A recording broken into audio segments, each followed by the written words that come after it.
들리시면은 좀 올려주시고요. 어, 저는 은성 유치원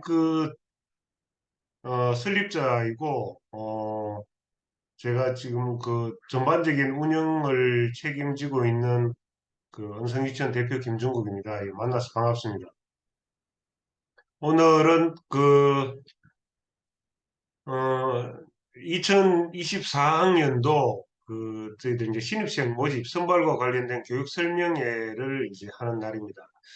어, 전반적으로 지금 많은 유치원들이 이미 설명회를 끝냈는 걸로 알고 있는데, 저희들은 이제 어, 모집이 지금 임박해서, 전반적인 어떤 내용을, 어, 설명을 해드리려고 하고 있습니다. 지금 그 소리는 잘 들리고 있습니까? 아, 예, 예.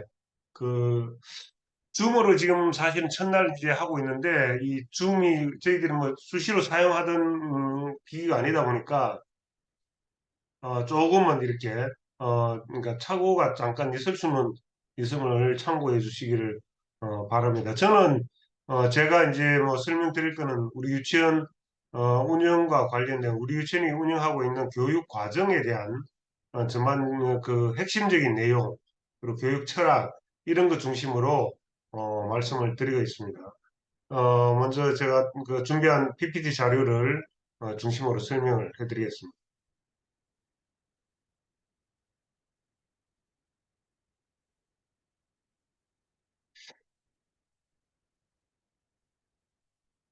예.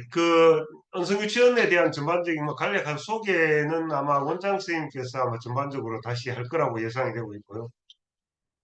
1997년에 설립되어서, 지금까지 지금 이루고 있습니다. 그리고, 간혹 이게 이제 그러니까 유치원마다 약간 운영하는 방식이 다른데, 우리가 유아교육법상 유치원은 교육 과정과 방과 후 과정으로 분리되어서 운영이 됩니다. 물론 돌봄 과정도 이제 있기는 있지만은, 어, 그러니까 전체적으로 보면은 교육 과정과 방과 후 과정으로 운영이 되는데, 교육 과정만 운영하는 유치원들이 있고, 교육 과정과 방과 후 과정을 같이 운영하는 유치원들이 있습니다.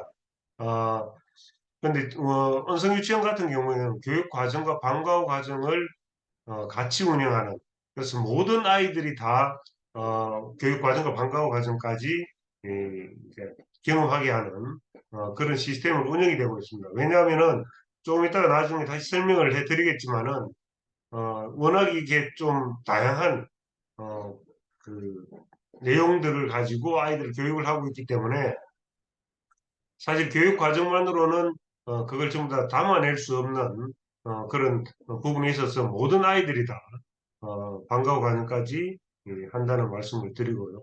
그래서 4시 되면은 일제히 이제 학원이 시작된다고 말씀을 드릴 수 있습니다. 그리고 원성 유치원 교육의 핵심은, 조금 이따 좀 더 구체적으로 제가 설명을 해드리도록 하겠습니다. 그리고 사실 지금 저희들이 이제 코로나 상황이 생기고 그때부터 유튜브라든지 구글이라든지 이런 SNS를 통해서, 실제로 부모님들이 직접 유치원에 찾아올 수 있는 게 한계가 있다 보니까 이런 그 유튜브 등을 통해서 다양한 그런 저희들의 교육 환경이라든지 안 그러면 교육 내용이라든지 이러한 것들이 어떻게 실제로 이루어지고 있는지를 촬영을 해서 올려놓은 자료들이 있으니까, 그러한 자료들을 보시면은 우리 유치원 교육을 좀 더 아마 아실 수 있을 겁니다. 사실 뭐 지금 제한된 시간에서 저희들이 모든 것을 다 보여드리기는 힘드니까, 일단 그런 것들을 검색을 해보시면은 좀 더 언성 유치원 교육을 이해하는 데 도움이 많이 될 거라는 생각이 듭니다. 그래서 언성 유치원 검색하시면은 여러 자료들이 있으니까 많이 활용해서, 여러분들 자녀들을 어떤 유치원에 보낼 건지에 대해서 많은 참고가 되시길 바랍니다. 자, 그러면 언성 유치원 교육에 대한 핵심을 좀 말씀드리겠습니다. 물론 좀 있으면 원장 선생님이 좀 더 부분별로 자세하게 내용과 실제 교육이 이루어지는 내용들을 그 음량으로, 그러니까 실제로 영상으로도 보여주고 하겠지만은, 저는 간략하게 핵심적으로 앞쪽에서 말씀을 드리겠습니다. 우리 유치원은 크게 보면은 두 부분이 아주 중점적으로 이루어지고 있습니다. 언어, 물론 한글을 중심으로 한 언어와 그리고 예체능 교육, 음악과 체육 이러한 두 가지 큰 틀이 반복적으로 매일 이루어지는 그런 교육 과정 시스템을 구축하고 있고요. 왜 이런 걸 중점적으로 교육을 하느냐? 어, 사실 그 유명한 사립학교, 뭐 영국이나 미국, 그다음 우리나라도 마찬가지입니다. 민사고나 같은 그런 자사고들이 커리큘럼을 짤 때 가장 중요하게 여기는 게 뭐냐면은 지덕체가 다 들어가는 교육 과정을 짜기 위해서 엄청 노력합니다. 그러니까 아주 뛰어난 그런 학교들은, 사립학교들은 공부만 엄청 시킬 것 같지만은 사실은 그 없는 시간을 짜내서라도 태권도나 금도 같은 그런 체육, 그 다음에 음악 악기를 한 개 정도는 최소한 이상 하게 한다든지 하는 이런 지덕체가 골고루 다 이렇게 버물러진 그런 교육 과정을 짜기 위해서 엄청 노력을 합니다. 실제로 그걸 또 실행을 하고 있고요. 많은 학교들이 사실은 좋은 학교들입니다. 울산 같은 경우는 울산 과학고등학교 같은 경우는 그 교육 과정을 넣기 위해서 엄청 토요일까지 이렇게 활용해서 하는데 마찬가지입니다. 은성유치원 같은 경우도 이런 아주 중요한 그런 언어와 그다음에 예체능이 버물러져서 아이들이 기본적인 어떤 소양이 갖추어질 수 있도록 묘하기에 이러한 것들을 매일 반복해서 교육을 한다는 말씀을 드리고 실제로 유치원에서 이런 것들이 제대로 이렇게 교육 과정에 녹아있는 그런 프로그램을 보시는 것은 아마 쉽지 않을 거라는 그런 말씀을 드립니다. 좀 더 자세히 들어가면 언어는 어, 독서와 그다음에 특히 7세 중심으로 이루어지면 토론 수업, 그다음에 영어는 뮤지컬을 중심으로 이루어지고 있고요. 그다음에 4개 국어를 동시에 하는 다국어 수업 등과 같은 이러한 수업들로 뭐 책을 빌려준다든지 이런 다양한 중심으로 언어와 관련된 교육이 이루어지고 있고요. 그다음에 예체능 부분은 스카이 체육, 그다음에 그 멜로디언을 중심으로 한 음률, 그다음에 바이올린, 첼로, 장구, 그리고 그 외에 또 주산 수업까지, 주산 같은 경우는 광고의 원장 선생님이 직접 이제 하시고 있습니다. 이러한 것들이 전반적으로 이루어진 그런 예체능 수업이 이루어지고 있다는 말씀을 드립니다. 왜 지금 그럼 한글 교육을 이렇게, 언어 교육을 왜 이렇게 중요하게 생각을 하느냐?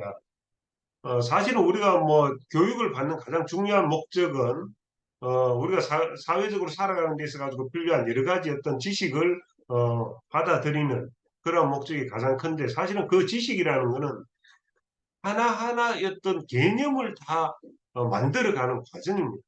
그러니까 우리가 뭐 학교면 학교라는 어떤 형상이 떠오르고 그 학교가 뭐 하는지에 대한 그게 개념이 형성되듯이 이 언어라는 게 사실은 호모사피엔스 그러니까 인류가 가지고 있는 가장 아주 독특한 형태의 어떤 지식을 저장하고 그다음에 또 의사소통을 하고 하는 이런 아주 중요한 그런 역할을 하게 되는데 이 모든 사실은 교육 과정은 초중고등학교 대학 마찬가지입니다.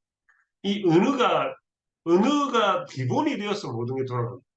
그러니까 수학, 과학 역시 마찬가지입니다. 언어가 없으면 그게 이루어질 수가 없습니다. 그렇기 때문에 사실은 아주 어린 시기부터 이 사실은 언어 교육이라는 게 꼭 필요하다는 말씀을 드리고 간혹 유아기에 한글 교육을 강조하는 것은 자칫 위험하다는 그런 어떤 그게 형성되어 있는 부분도 있는데 그거는 제가 봐서 상당히 좀 잘못된 부분입니다. 물론 강압적이고 직접적으로 옛날에 뭐 똑같은 글씨를 뭐 한바닥에 쓴다든지 이런 교육은 문제가 있지만은 다양한 자극을 통해서 한글을 받아들이고 접하고 그러면서 언어를 익혀나가는 이 작업은 아주 중요하다는 말씀을 꼭 드립니다. 그래서 한글 교육은 한글뿐만 아니라 우리 언어와 관련된 교육은 다양한 방면에서 유치원에서 이루어지고 있다는 말씀을 드립니다. 다음은 이제 유아기 교육이 왜 그렇게 중요하냐 이런 말씀을 많이 영유아기의 교육이 정말 중요하다는 이야기를 많이 들었습니다. 왜 유아기 교육을 이렇게 중요하게 생각하느냐에 대해서 가장 크게 좀 말씀을 드리겠습니다. 그 유아기 교육을 이해를 하려고 하면 가장 중요한 게 뭐냐면 사람의 뇌파에 대해서 좀 알아야 됩니다.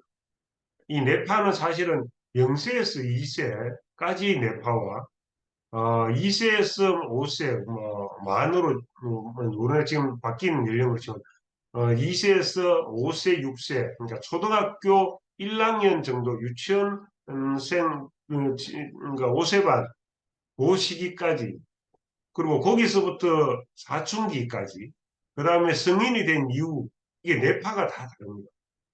이게 근데 뇌파라는 게 이게 왜 그럼 중요하냐? 그 시기에 그 뇌파가 가지고 있는 특성이 다르거든요. 유아기 때의 뇌파의 가장 큰 특징은 뭐냐면은 이 뇌파라는 건 사실은 진동을 의미를 하는데 이 진동 주파수가 유아기 때는 그러니까 영아기 때는 더 낮고 유아기 때는 좀 더 커지지만 여전히 낮습니다. 이게 한 2세에서 한 5, 6세까지 이제 지속이 되는데 이때의 뇌파의 특징은 뭐냐면은 외부의 자극과 정보를 무조건적으로 흡수를 하고 습득을 합니다. 무슨 말이냐 하면은 여러분 어머님들 잘 아이들을 이렇게 키워보시면 아시겠지만은 요 시기에 한 5살 전까지는 어떤 뭔가를 지시를 한다든지 뭐 어떤 이야기를 한다든지 이러면은 아이들은 거기에 대해서 특별하게 어떤 자기의 주장을 내세운다든지 하지 않습니다. 그냥 시키는 대로 합니다. 부모님이 시키는 대로 그걸 받아들여서 한다는 거죠. 뭐 어렸을 때는 더 심하지만 영향기 때문에. 이게 한 5세 정도까지는 이루어집니다. 그냥. 그러니까 내가 그 아이가 5세 정도까지는 외부에서 주어지는 자극, 정보 뭐 이런 것들을 그냥 무조건적으로 흡수를 한다는 거죠. 왜 그러느냐? 인간은 진화를 하면서 생존을 위해서는 아주 중요한 어떤 의미가 있습니다. 그때까지 그 자기가 태어난 그 사회와 가정과 사회와 국가와 그 공동체 안에서 이루어지고 있는 것들을 내가 무조건적으로 흡수를 하지 않으면 그 공동체로부터 살아남기가 힘들어지죠. 그래서 사실은 그게 진화를 통해서 이루어진 아주 중요한 어떤 그게 여기에 포함이 되어 있는데 그래서 5살 정도까지는 외부에서 주어지는 자극과 정보를 무조건 받아들이게 돼요. 그래야 그 공동체에서 생존할 수 있습니다. 근데 이 흡수된 정보가 무서운 게 뭐냐면은 잠재의식의 그대로 형성이 돼요. 물론 이걸 무의식이라는 말로 표현을 하기도 하는데 그 잠재의식의 차곡차곡 쌓이기 시작합니다. 하나의 길을 형성해. 조금 이따가 다시 제가 말씀을 드리겠지만, 뇌를 이야기하면 시냅스 같이 이렇게 계속 하나의 길을 형성을 합니다. 잠재의식 착착. 그리고 이게 반복된 나중에는 이게 정보가 계속 습득이 되고 길이 형성이 되면은 나중에는 그와 비슷한 상황이 되면 조금 반사적으로 어떤 그게 조금 반사적인 행동이나 이런 게 나오는 습관을 만들게 되는 거죠. 그러니까 아이들이 사실은 이 유아기 때가 정말 중요하다는 게 이런 것들입니다. 그러니까 그거는 그 아이가 원하는 게 아니고 그냥 주어졌기 때문에 그냥 받아들여가지고 있다는 거예요. 그리고 이 잠재의식에 저장된 그래서 이 잠재의식에 저장된 정보 중에 잘못된 정보가 이렇게 들어가면은 이게 아주 중요한 특징은 모니터링을 하는 거예요. 그러니까 내가 이게 옳고 그름에 대한 판단을 하지 않는다. 그러다 보니까 이게 사실은 평생을 영향합니다. 우리가 뭐 3살부터 8까지 간다는 그 말이 옛날 우리 어른들이 이야기했던 그 말이 사실 이 말입니다. 3살부터 8까지 간다는 게 이게 평생을 영향을 준다는 거죠. 지금 부모님들 역시 가만히 이렇게 생각을 해보시면 어떤 상황이나 어떤 말이나 어떤 그 부모님이 지금 현재 부모님의 부모님이 뭐 어떤 하시는 이야기라든지 이런 거에 대해서는 조금 반사적으로 어떤 그 감정이 올라온다든지 이런 것들이 아마 분명히 있을 겁니다. 그걸 가만히 살고 그거는 실제로 어렸을 때 형성됐던 거예요. 그래서 이 유아기 때 교육이 정말 중요하다는 거죠. 그런데 정작 이제 초등학교 들어가 사춘기 들어가면 어떡합니까? 그대로 안 받아들이죠. 거기에 대해서 이제 자꾸 묻죠. 왜 내가 일을 해야 되고, 왜 내가, 이렇게 먹어야 되고, 왜 엄마 말을 내가 들어야 되고, 하는 이야기를 하기 시작합니다. 그거는 이미 이제 뇌파가 달라지기 시작했다는 거죠. 자아의식이 생기기 시작한다는 거죠. 그때는 이미 여러 가지 주변 상황이나 정보를 비판적으로 받아들이기 시작한다는 거죠. 랑 나왔는지 맞죠? 그러니까 그때는 교육이 분명히 좀 달라져야 되겠죠. 근데 사실 이 유아기 때 이런 특징 때문에 유아기 교육이 정말 중요합니다. 유아기 때의 교육기관을 선택하는데도 정말 중요하게, 아주 신중하게 선택을 해야 된다. 이런 거를 근거를 해서 사실 우리 유치원에서 이루어지고 있는 모든 교육과정 프로그램들이라는 게 이런 여러 가지 사항을 고려해서 사실은 프로그램화되어 있다고 생각하시면 돼요. 그걸 한마디로 말씀을 드리면은 두뇌 깨우기 작업이라고 생각하십니다. 아이들의 두뇌를 깨우는 작업의 연속이라고. 왜냐하면 이 유아기 때의 뇌파의 특징은 이게 정말 중요하다. 그래서 언성교육의 특징을 세 가지. 우와, 엄마 거 만지지 마. 그리고 이런 다양성, 반복성, 지속성 이 세 가지 정도로 이야기할 수 있어요. 다양성 아주 그러니까 아까 얘기한 독서 그다음에 예체능 각 과목들 뭐 독서도 여러 가지 또 이루어지고 있고 뭐 외국어 수업도 이루어지고 있고 주산 수업도 이루어지고 있고 여러 가지 사항들을 여러 가지의 교육 내용들을 꾸준하게 매일 반복적으로 이제 한다는 거죠. 이 반복성도 뭐냐면 매일 반복을 합니다. 매일 합니다. 매일. 사실 이게 엄청나게 중요한 요인입니다. 이게 어, 우리 유치원 교육에 이제 체육이라든지 음악이라든지 뭐 이런 것들이 나중에 이제 결과물들이 이렇게 나오는 걸 나중에 보시면 부모님들이 그 발표를 하는 걸 보시면은 입을 벌리시고 이 감탄을 하십니다. 그게 하루아침에 이루어져. 아이들은 거기서 또 그걸 즐깁니다. 무대 위에서. 그게 가능한 게 뭐냐? 매일 반복하기 때문에 가능합니다. 뭐 1만 시간의 법칙이라든지 뭐 이런 이야기도 있지. 이게 사실은 매일 반복해야 가능한 게 습관이 되어야 된다. 그다음 지속성. 그거는 7세 반에 들어와도 한 1년, 5세 반에, 그러니까 지금 이제 3세 반이죠. 5세 반에 들어오면 1년, 3세 반에 들어오면 3년 교육을 계속 받습니다. 매일 반복적인 걸 3년을 받는다. 이건 엄청난 변화를 가져올 수 있습니다. 이러한 네 세 가지 정도로 요약해서 말씀드릴 수 있고요. 자, 이런 다양한 과목을 매일 반복하면은 두뇌에 그 해당되는 영역을 자극해서 그 해당 뇌의 시냅스가 형성이 됩니다. 이게 좀 약간 어렵게 생각될 수 있을지 모르겠는데 이 뇌는 사람의 뇌는 신경세포는 뇌세포라는 게 한 1000억 개 정도 있습니다. 그럼 이 1000억 개가 있으면 그냥 1000억 개가 있으면 우리가 보통 태어났으면 한 1년 되면 한 50%가 성장하고 한 5세 우리나라 나이 한 5세 6세 정도 되면은 한 80% 정도가 이제 뇌세포. 그럼 이 뇌세포가 1000개만 있다, 1000억 개만 있다 그래서 그럼 아이들이 다 그 똑똑하게 자기 할 일을 잘하느냐? 절대 그렇지 않습니다. 그 영역이 다 다릅니다. 뇌에는 가령 예를 들면 그러니까 척두엽 같은 경우는 언어를 장악한다. 뭐 후두엽은 시각과 뭐 이런 걸 장악한다든지 전두엽은 이게 뭐 어떤 감정과 어떤 판단력 뭐 이런 것들을 한다든지 각 영역별로 다 뇌의 그 해당하는 영역들이 다 있습니다.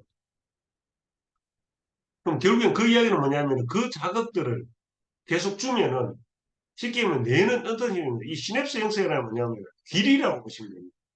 우리가 그 잔디밭이 있으면은 한 번 갔다 왔다 하는 거와 10번 갔다 왔다 하고 100번 갔다 왔다 하는 거하고 그 길이 나잖아요. 길이. 똑같습니다. 그러니까 우리가 매일 가령 예를 들어서 체육 활동을 반복을 한다. 그럼 그 체육 활동과 관련되는 뇌의 시냅스가 형성이 되는 거죠. 길이. 언어, 한글도 마찬가지입니다. 한글을 담당하는 영역과 외국어 가령 예를 들어 우리 4개국을 한다 그러면 어려서부터 중국어, 스페인어, 영어를 계속 반복적으로 한다. 그럼 그 해당되는 영역의 길이 나는 거예요. 길이. 이 시냅스가 만들어지는 거예요. 음악 악기를 계속하면 그 악기와 관련되는 시냅스가 형성돼요. 토론 수업을 한다든지 주산 수업을 한다든지 뭐 이런 건 당연히 그런 게 이루어집니다. 예를 들어 이런 거 최근에 이제 제가 좀 안타까운 이야기가 뭐냐면 그러니까 그 제가 아주 친한 친구가 전화가 왔더라고요. 자기 손녀가 어 유치원을 이제 뭐 가려는데 이 코딩 수업을 이렇게 코딩 수업을 하는데 이렇게 좀 보냈으면 좋겠다는데 이 코딩 수업을 하는데 보내면 좀 어떻게 이런 이야기를 하시더라고요. 그 친구가 물어보더라고요. 우리 뭔가 크게 잘못 알고 있는 게 뭐냐면은 아까 유아기 때 해야 되는 그런 그 작업들이 있습니다.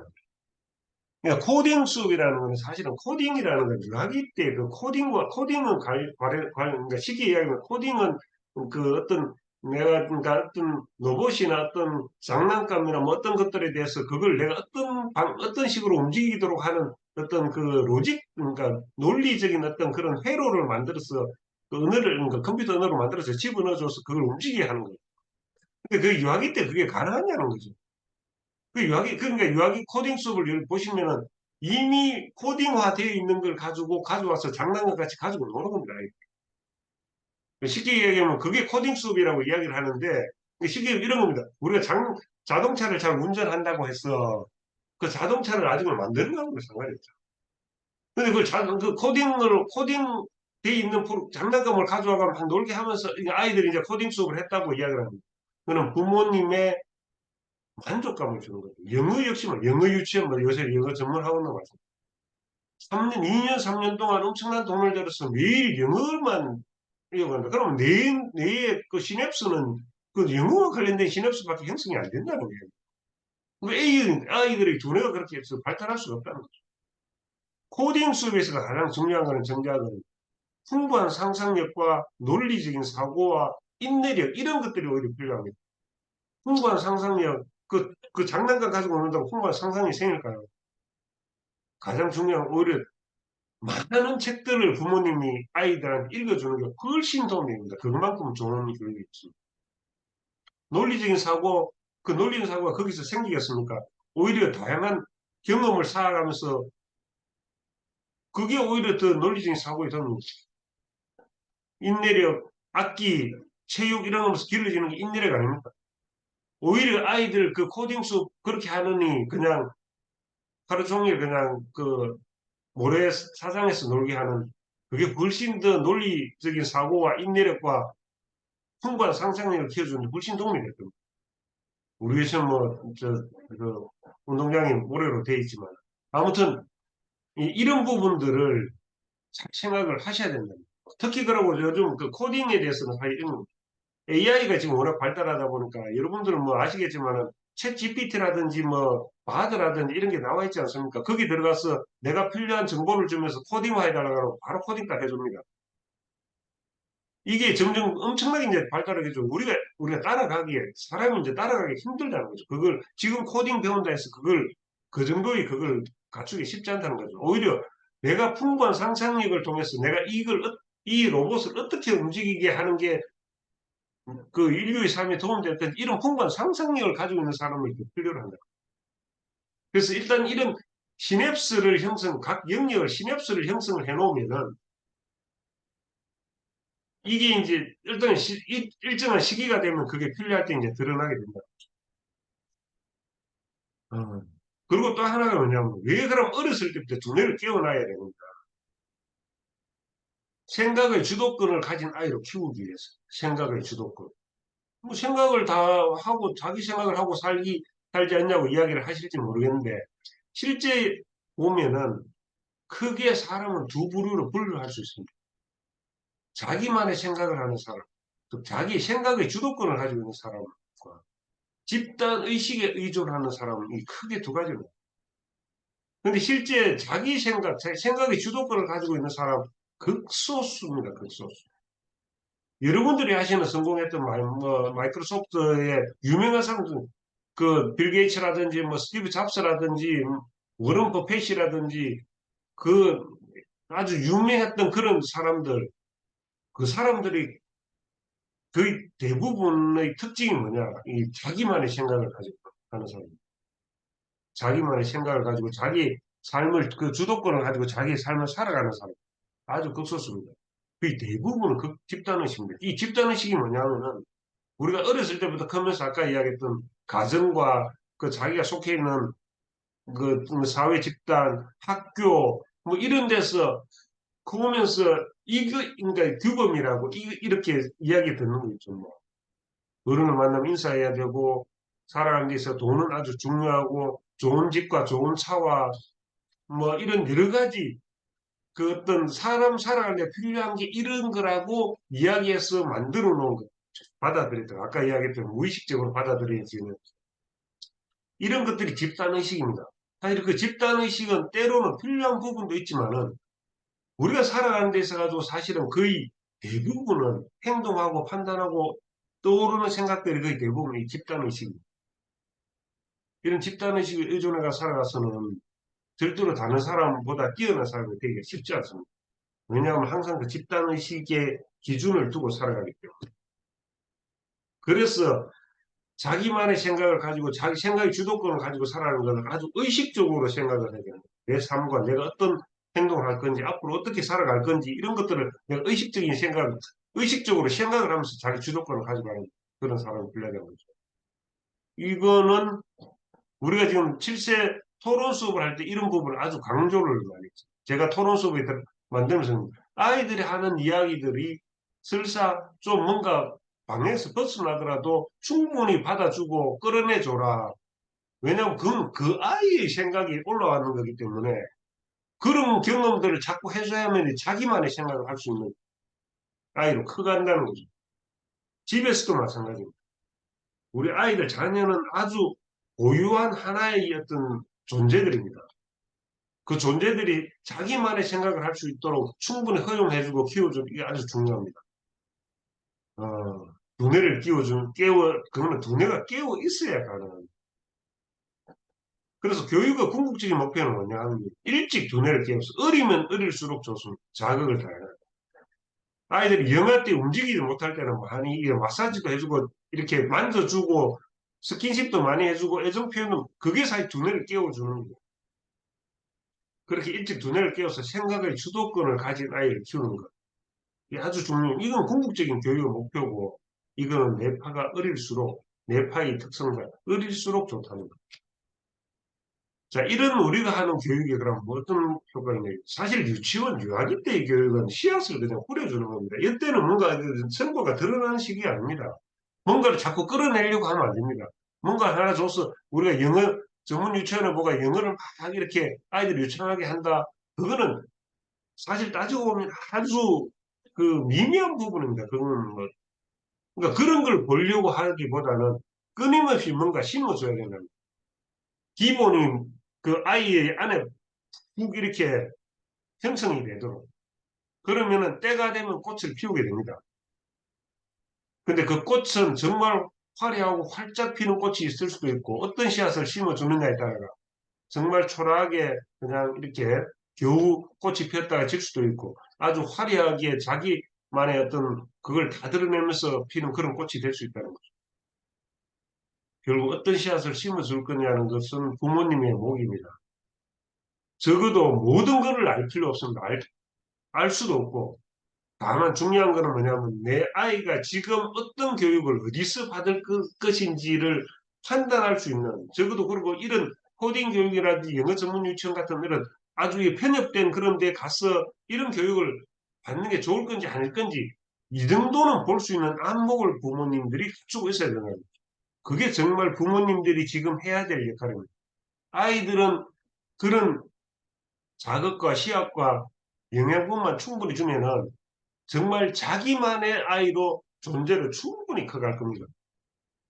그걸 제대로 하시는 게 부모님 역할이라고 말씀을 드리고 우리 유치원에서 지금 그런 프로그램들을 근 30년 가까이 만들어서 지금 아이들한테 제공하고 있다는 말씀 드리면서 저는 이만 마치고 마이크를 원장 선생님한테 다시 넘기겠습니다. 고맙습니다.